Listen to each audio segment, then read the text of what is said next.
नमस्कार, स्वागत है आपका भारत के सबसे बेहतरीन न्यूज चैनल पर।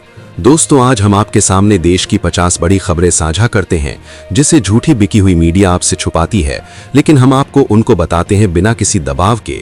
लेकिन बहुत से भाई ऐसे हैं फिर भी लाइक सब्सक्राइब नहीं करते और ना ही ये बताते हैं कि कहां से हमारी वीडियो देख रहे हैं। चलिए आपकी मर्जी, शुरू करते हैं आज की बड़ी खबरें। राज्यसभा में पीएम मोदी के विपक्ष पर चुन चुन कर वार, पुराने दौर से कितना बदल गया क्रिकेट।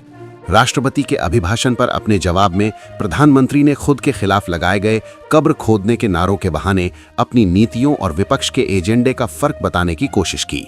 इधर लोकसभा के नेता प्रतिपक्ष राहुल गांधी एमएम नरवणे की किताब पर हिसाब किताब से पीछे नहीं हट रहे। पीएम ने छात्रों से परीक्षा पर चर्चा कार्यक्रम में अपनी उम्र को लेकर कहा कि अभी 25 बाकी है।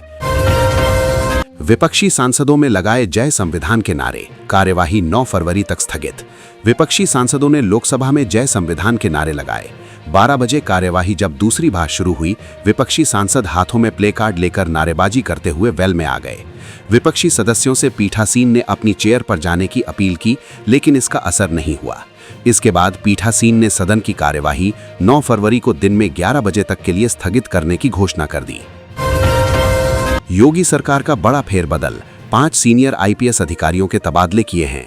अखिलेश चौरसिया को डीआईजी स्थापना, सुशील घुले को डीआईजी एसटीएफ, यमुना प्रसाद को डीआईजी पीटीएस मुरादाबाद, हेमराज मीणा को डीआईजी यूपी एसआईएफएस और सचिंद्र पटेल को डीआईजी एंटी करप्शन लखनऊ बनाया गया है।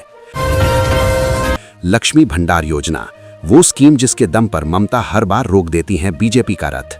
लक्ष्मी भंडार योजना पश्चिम बंगाल की राजनीति का केंद्र बनी हुई है, जिसने 2021 से 2026 तक के चुनावी नैरेटिव को जोड़ दिया है।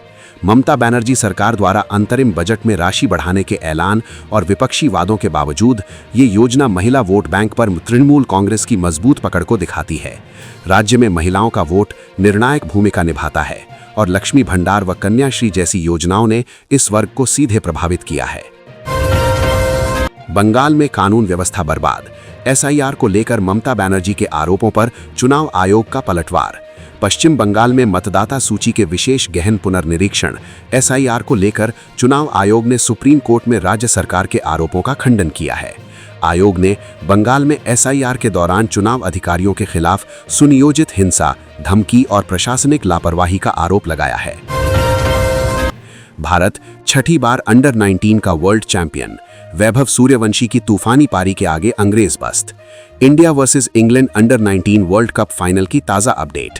हरारे स्पोर्ट्स क्लब में भारत और इंग्लैंड के बीच अंडर 19 वर्ल्ड कप का खिताबी मुकाबला खेला गया।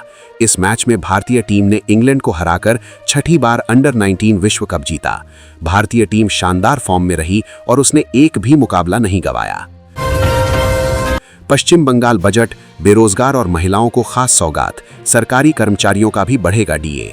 पश्चिम बंगाल की वित्त मंत्री चंद्रिमा भट्टाचार्य ने वित्त वर्ष 2026-27 के लिए 4.06 लाख करोड़ रुपए का अंतरिम बजट पेश किया है। इस बजट में बेरोजगार युवाओं के लिए मासिक भत्ते और महिलाओं के लिए लक्ष्मी भंडार योजना की राशि बढ़ाने समेत सामाजिक सुरक्षा पर विशेष जोर दिया गया है।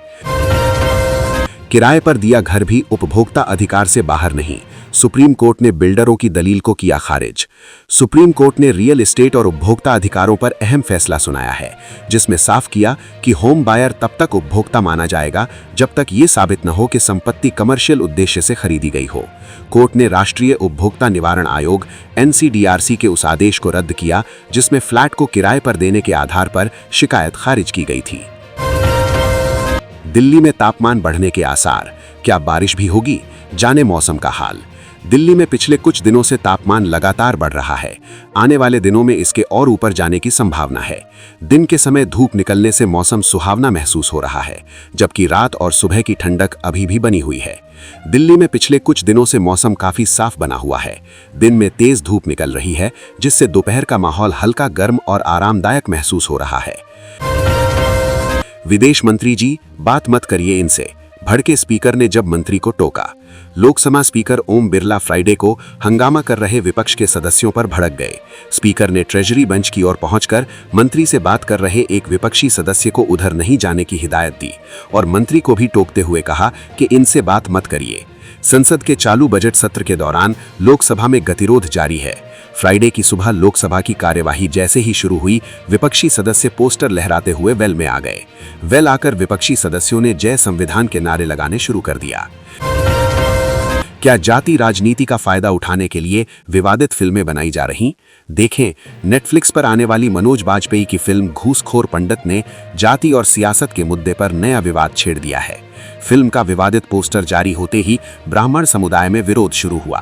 प्रोड्यूसर ने पोस्टर वापस तो लिया, लेकिन तब तक मामला NHRC और पुलिस थाने तक पहुंच गया। यूपी में मुख्यमंत्री योगी के निर्देश पर लखनऊ के हजरतगंज थाने में मुकदमा दर्ज किया गया। राबड़ी देवी के आरोपों पर डिप्टी CM सम्राट चौधरी ने सबूत पेश करने की चुनौती दी। बिहार की सियासत में नीट छात्रा की मौत का मामला चर्चाओं में है। राबड़ी देवी सरकार पर इस मामले में लीपापोती का आरोप लगा रही हैं। वहीं सम्राट चौधरी का कहना है कि अगर उनके पास सबूत हैं तो पेश करें, नहीं तो अपने बयान को वापस लें। सरकार का कहना है कि मामले की जांच पारदर्शी तरीके से हुई और जरूरत पड़ने पर CBI को केस सौंपा गया। दिल्ली में बच्चे गायब होने की खबरों से है कंफ्यूज? ये है पूरा सच। दिल्ली में बच्चों और महिलाओं के गायब होने की खबरों ने लोगों में डर पैदा कर दिया है। वायरल दावों के अनुसार 2026 के शुरुआती 15 दिनों में 807 लोग लापता हुए, यानी रोज 54। दिल्ली पुलिस के मुताबिक ज्यादातर लोग मिल जाते हैं और किसी संगठित गिरोह की पुष्टि नहीं हुई है। खेजड़ी के पेड़ काटने पर बनेगा सख्त कानून, मुख्यमंत्री भजन लाल शर्मा का बड़ा ऐलान। राजस्थान विधानसभा में मुख्यमंत्री भजन लाल शर्मा ने खेजड़ी के पेड़ को काटने के खिलाफ कानून लाने की घोषणा की। उन्होंने राज्यपाल के अभिभाषण पर बहस के जवाब में सरकार की 2 साल की उपलब्धियों का दस्तावेज सदन में रखा। मुख्यमंत्री ने कहा कि सरकार ने 2 सालों में विकास, अर्थव्यवस्था और जन कल्याण के क्षेत्र में बड़े काम किए हैं। तो ये थी आज की कुछ जरूरी खबरें जो आपको बतानी बहुत ही जरूरी थीं। ऐसी ही खबरें रोजाना देखने के लिए इस चैनल को सब्सक्राइब करके वीडियो को लाइक करना बिल्कुल न भूलें। आपका एक सब्सक्राइब हमको आगे बढ़ने की हिम्मत देता है।